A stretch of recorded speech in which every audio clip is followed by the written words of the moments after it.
Before you pick an AI coding tool, watch this. Today, we are comparing GitHub Copilot and Gemini Code Assist. Both tools help you write code faster using AI. They can suggest code, fix bugs, and speed up development.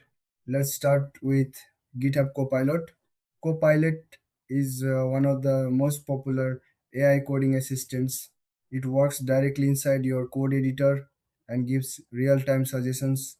It supports many languages and has strong developer adoption. Now, Gemini Code Assist. Gemini is Google's AI coding tool.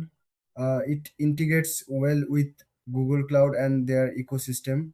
It's designed for both coding help and understanding code. Here's the main difference. Copilot is more mature and widely used. Gemini is more connected to Google tools and evolving fast.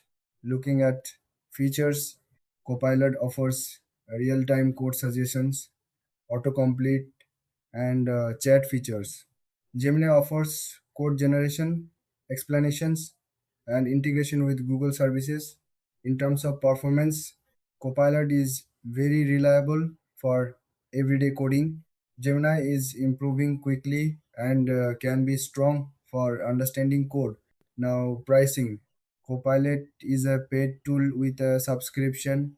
Gemini may offer free tiers, but advanced usage can cost money. So, Copilot is better for stable everyday coding. Gemini is better if you use Google tools and want AI assistance there. So, which one should you choose? Choose Copilot if you want a proven and reliable coding assistant. Choose Gemini if you're in the Google ecosystem and want something new. Both are powerful, it depends on your workflow. Thanks for watching. Don't forget to like and subscribe.